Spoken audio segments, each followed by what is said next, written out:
why don't we get into our next topic here? Luke and I have officially started the 30-day Intel Arc Challenge. That's right.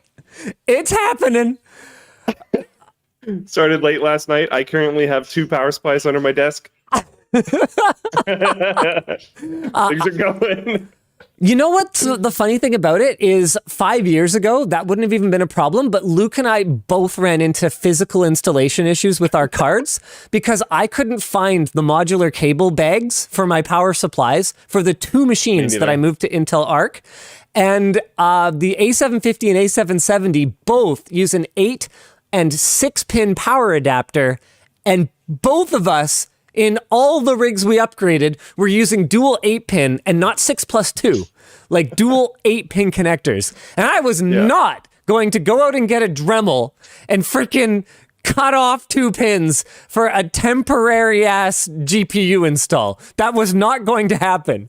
So, thankfully, I actually always carry an ATX depinning tool with me.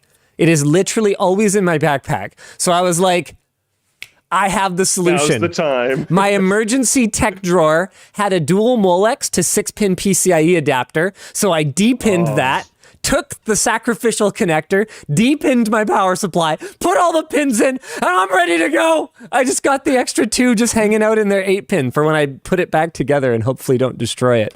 And then Luke, I love Luke's solution. The Dremel option. I very strongly considered it. I was literally staring at my cable and being like, I could do this. This would be fine. But then I was like, nah, because it's going to permanently scar it. I don't have the other cables for this. So yeah, I went down to the garage, found this like ancient but awesome power supply. Antec signature. Yeah, definitely stolen from work. Oh yeah, like 100%. Actually, though, a long time ago. That's probably one of my like oldest stolen from work things that I have. Dusted it off because that was actually a problem because it's been sitting in a garage for many years.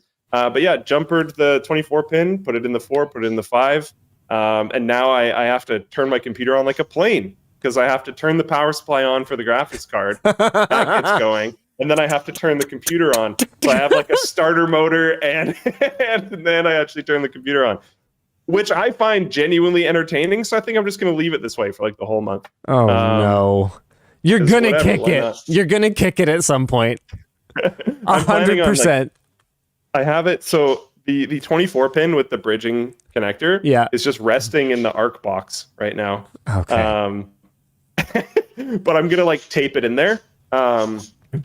And then like manage the power supply back there. But I think I'm actually going to leave it because at some point when we did the last upgrade to this system, the extra cables went missing in some part of that process. Right. So I don't have a 6-pin for it. I could go find. It's just a Seasonic power supply. Yeah, and it's cable mod. I could find. Yeah, they'd send you one. Buy one, sure. But like, do I need them to send me a single cable so I can run it for like by the time it gets here like 2 weeks? Like I don't know.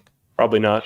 So yeah, as long as I can make it manageable so my girlfriend won't kill me, I'll probably just leave it as is. Shoot a picture of that. Oh, it'll be in the video. You'll see it. Oh, it'll be in the video. Sure. There's going to be a lot of stuff in the video. I am not going to lie.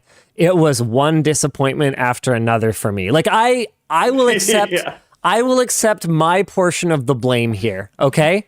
Oh, man. I should have had my modular cables, all right? Yeah, I should have... Those installation problems are honestly not on ARC. Yeah, that is entirely on us. Those are not on Intel. I should have checked the product page to see if they made any mention of VR before I put one in my VR gaming PC. This one's rough. Yeah. Those of you who watched the WAN show where we came up with the idea of the Intel Arc Challenge will remember that I got called out. Okay, during the Linux Challenge, I only switched my daily driver gaming PC over to Linux. I left the VR gaming rig that I have in my living room on Windows because VR on Linux is pretty much not a thing. And I use my VR rig for exercise. Like I play Beat Saber for cardio. And don't laugh, it is good. It's actually really good exercise. And So this time around, I got specifically called out by many members of our community, and I think Luke as well, for doing that last time. And they basically said, look, it's not the Arc challenge unless you go Arc all the way. So the living room PC and your gaming rig, they have to be Arc. And I go, sure. So after fighting with BIOS updates, getting resizable bar enabled, switching my boot partition from MBR to GPT so that I could UEFI boot, and finally loading up Steam VR. Well, I don't want to spoil anything, but let's just say I sent a little DM over to one of my contacts at Intel and I went, if you guys want part 2 of this video to include, but hey, don't worry, they fixed it. You got 30 days to fix it. Such a spooky message. I got a reach out from someone on that team being like, is there anything else? Did you really? Yeah.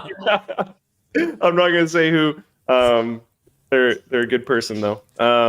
But yeah, it's been interesting. So I think I actually might have a solution for your VR thing. Really? Yeah. So because the problem with the Linux challenge was that you sort of, in a way, use your VR rig as a way to, not engage with the Linux system pretty much at all until the last week.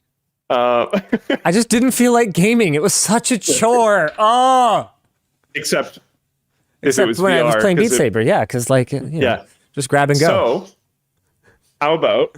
Sure. We don't. I don't think completely cut it. So cutting you off of VR for the month is honestly part of the Arc challenge, but okay, thanks. But it seems a little unreasonable. So I think not being able to do it for like a week or two so you can feel the pain a little bit, because that's part of it. Okay. Makes sense. Okay. But then after that, I think you should be able to switch back. But the amount of time that you spend playing VR has to be mirrored with playing games on your Arc system. Okay. You know what? If you spend an hour playing Beat Saber, you have to spend an hour on your Arc system. No, I'm going full in. I want Intel to fix Arc. So that's it. I will not use VR during this 30 days unless Intel fixes it. It's just, man, I'm frustrated. Yeah. And then Luke, okay, so right, as a follow-up, Luke and I both did our installs yesterday, and the stream, I think the stream archive is actually, if it's not up on Floatplane, then we'll get that fixed. We'll get it published on Floatplane. But Luke and I actually streamed for about an hour and a half trying to play games. And we played, I think, 5 or 6 games, and we had, not gonna lie, we had some challenges with all of them. Day 1 did not go well, and I don't know how hopeful I am for how much it's gonna improve over the next 30 days. You guys are gonna wanna watch the videos though, because there's a lot more detail. I'm actually pretty hopeful. I think it's gonna improve. And I'm saying that seriously. There's only one direction it can go, Luke. That's part of the reason why. I know. I know. But no, because a lot of what we were doing had to do with streaming, right? We were trying to do remote play together. You were trying to stream off of the card. Yes. But like when I was playing, I'm working on a review of the Logitech G Cloud. So video encoding is actually as important as gaming performance for me right now. Yep. So encoding was a problem. It was a big problem. Consistent big problem. But like when I was streaming off of my CPU and we were playing Halo, it was fine. When you were not encoding Untitled Goose Game and we were playing with your Arc and we were playing remote play, it was fine.